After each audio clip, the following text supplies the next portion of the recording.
Natin yung gulong ng sasakyan mga bisdak, all good. Yung sa kabila naman, all good, all good. Yung sa kabila naman mga bisdak, para sure na safe tayo. Okay, all good. Dito naman, all good.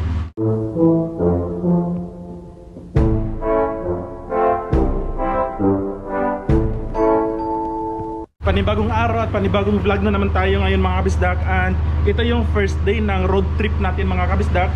Papunta tayo sa Kangaroo Valley, which is considered na pinakamagandang valley dito sa Australia. Si Ami andun sa likod, bali ano to siya, grocery. So bumili siya ng tubig, dishwashing, shampoo. Sasakyan kahapon mga kabisdak na safety check ano to lahat, yung gulong, brake fluids, at iba-ibang mga fluids, especially yung brake niya mga kabisdaks. Napaka-importante nun bago tayo mag-start ng road trip natin. So right, andun na si Ami mga kabisdaks. So yun, bumili siya ng tinapay, shampoo, tsaka saan yung tubig? Dapat yung marami, pero sige na lang, doon na lang. Wala, may nag-usa-usa naman, durang. Okay. So let's go mga kabisdak. So yung first stop natin is Kiama. Isa siyang maliit na town and napakaganda dun mga kabisdak. So dun kami magla-lunch kasi sakto yung dating namin dun is lunch time. Tapos alas 2 pa yung check-in namin sa Cabin Park. So let's go! Hi Daddy! What can you say about the weather today? English ko. Gian, kamusta ka baby? Say hi! Nakapunta man ako dito sa ano. Yung may binili ako ng TV ba dito? Yung binili ko na TV EB doon. Ano? Bankstown? Yung kaibigan ko ng bahay. Punta na ako dito. So andito tayo ngayon mga kabisdak, no? Itong lugar na to, ito yung Liverpool. Kasi nung nag-live ako nung Pasko, merong couple na bagong dating sa Australia. Naka-quarantine sila sa Melbourne. Tapos sabi niya, sa Liverpool daw sila papunta dito sa Sydney. So ito yung Liverpool kabisdak. Malapit lang din sa bahay namin.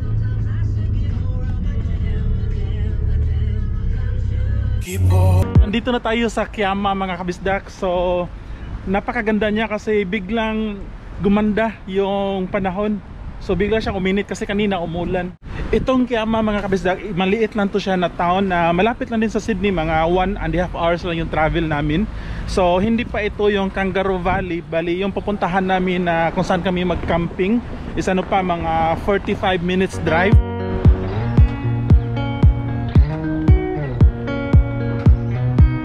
Ang daming magagandang shops mga kabisdak. Tapos ito may dala akong lunch.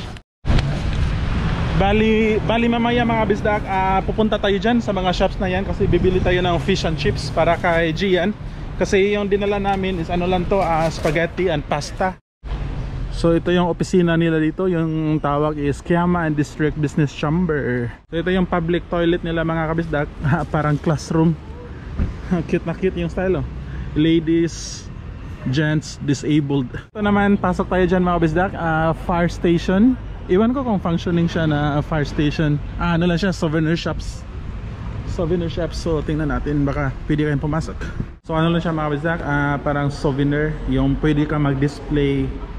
Pwede naman pumasok, wala namang bayad. Pero kailangan mo kasi mag-check-in and hassle pa mag-check-in. Kailangan ko pang kunin yung cellphone ko. Din lang tayo ipapasok dyan. Gian, hello. Andun si Ami tsaka si Gian mga kabisdak. Galing sila nag-toilet. So ako naman, ihin ako mga kabisdak kasi yung travel nga namin 1.5 hours. Did you wee-wee? Okay, it's Daddy's turn. Sanitizer, that's fine. Mamaya mga kabisdak, pag makabili na ako ng pagkain doon para kay Gian, pupunta tayo sa side na yun mga kabisdak doon. Yung may blowhole tsaka merong light tower. Alright, meron silang ice cream shop mga kabisdak. Let's buy ice cream later, maybe later after eating. Alright, this one by the sea takeaway. So meron mga fish and chips dito. This one, babe. Which one?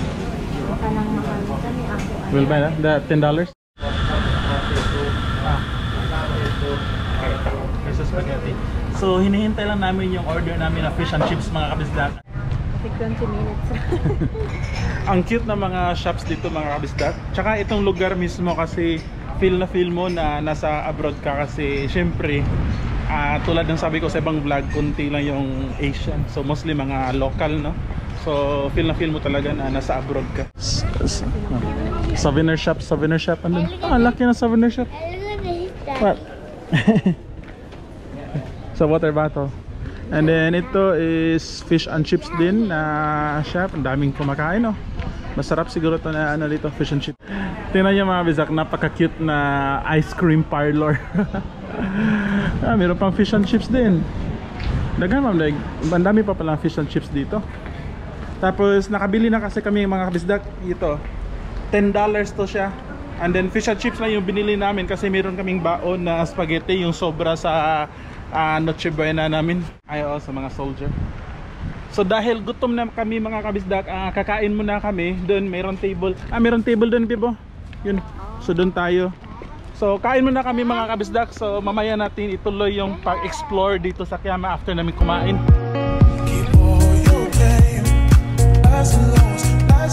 Your fish and chips. Alright, so dito na kami kakain mga kabisdak kasi sobrang lapit lang yun sa park. So para pwede na maglaro si Gian. And then yung baon namin, sobra to namin sa Pasko mga kabisdak. Chicken macaroni salad, merong spaghetti. Ito baon din namin to. And fish and chips para kay Gian. Fish and chips.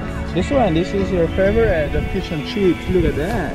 She's right there, I can't deny the beauty before my eyes. I can't help but fall in line, 'cause there's truth in her lies. One second. Itong sa tabi namin mga kabisdak, mga Pinoy din. Pero I think hindi pa nila alam.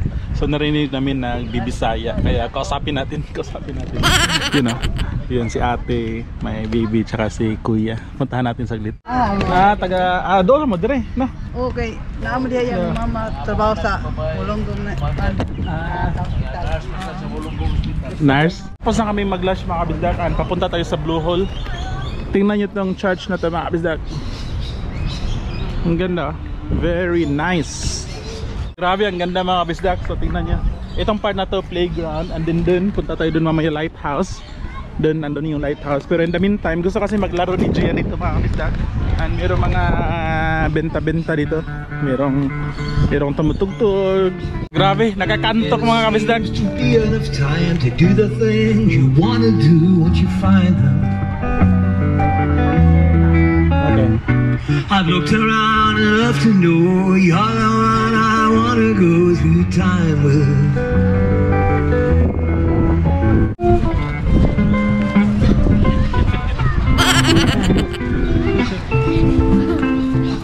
Banibib.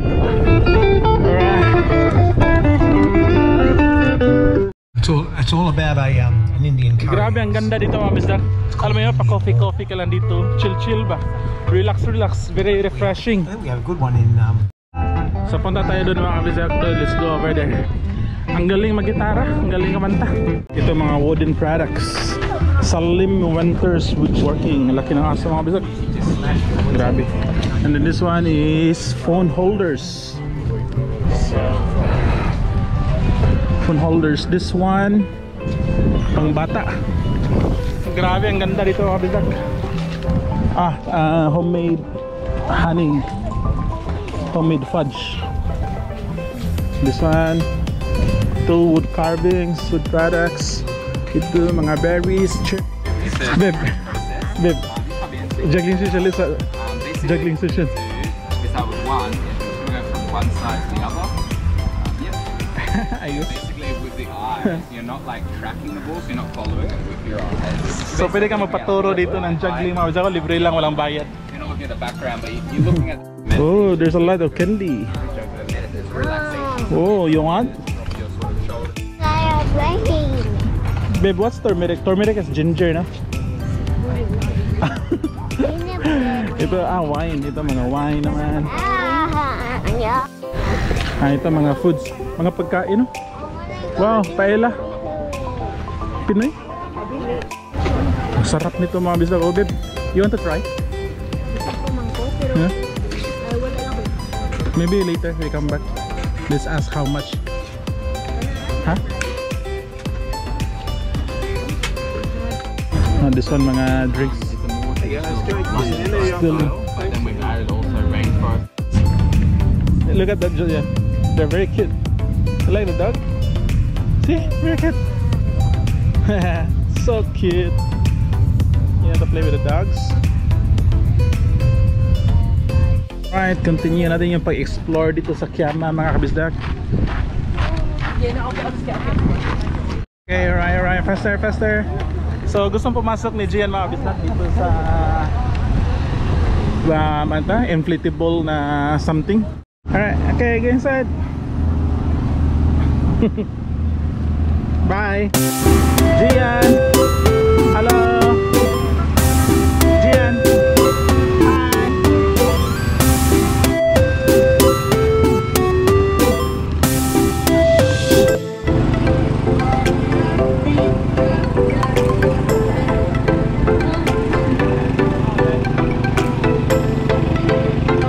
Grabe, ang ganda dito mga kabisdak. Saktong-sakto dito kasi di ba sobrang busy namin sa trabaho bago na Christmas, so tamang-tama to sa utak namin para ma-refresh. So mamaya mga kabisdak, pupunta tayo dun sa side na yun, dun sa dulo dun, kasi andun yung lighthouse saka yung blue hole, and then dun tayo kanina, yun yung may tumutugtog. So dun kami nakapark banda, andun si Gia at si Ami. Ang sasakyan dito, sobrang ganda ng kondisyon ng sasakyan mga kabisdak. Yung aircon is napakalamig. Sobrang sulit yung pabili namin ito, yung sasakyan namin for $800. Ang dami na naming napuntahan. Come here. Come here.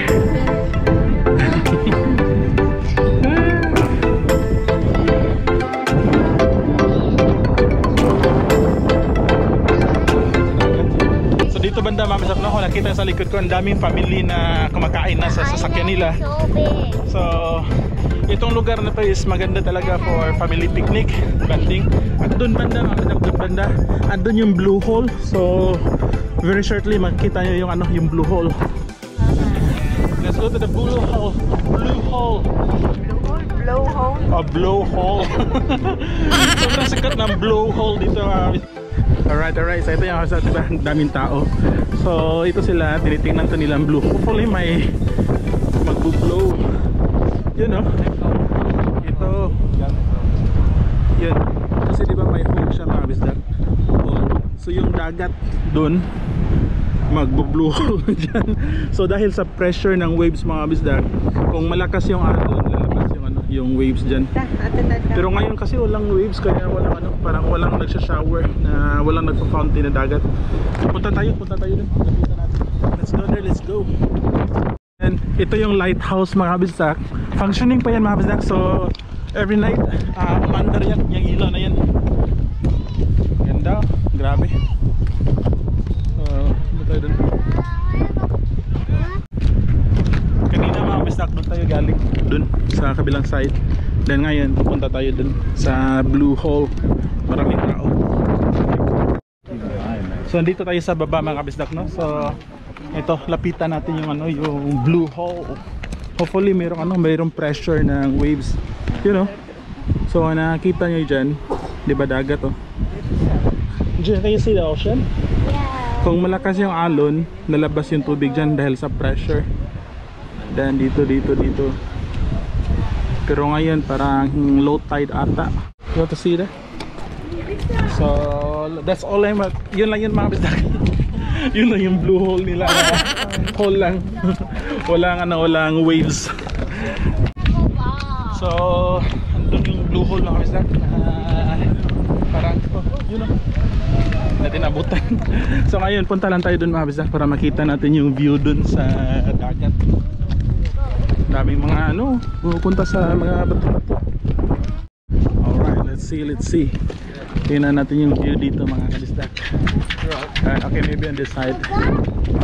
Andun yung lighthouse, doon tayo kanina nakapark. Andun yung blue hole. And wow, look at that. Ooh. Ay, yawan ako.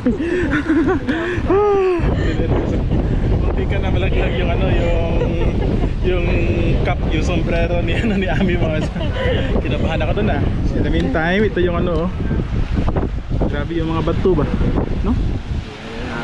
Grabe, no? Malalim kaya yan dyan, ang daming daming sisiwa. It's so scary. It's not scary.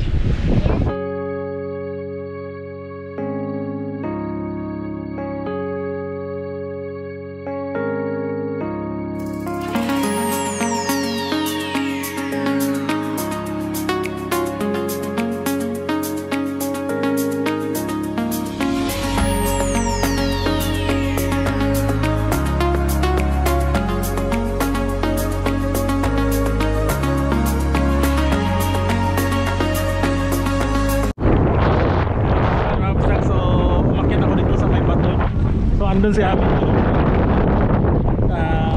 Umakit na ako dito sa clip kasi mayroon din ibang mga tao kasi para ipakita. Tingnan natin yung view dito. Oh, careful. Ito naman yung view dito. Let's see. Ito din ito. Tingnan na natin kung ano yung makikita natin dito. Wow, grabe. Oh, grabe, sarap mga bisat dito. Ito.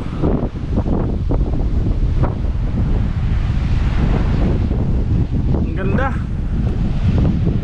Grabe. Ang ganda. Ang ganda dito, grabe mga basta. Ganda, ganda. Ayos.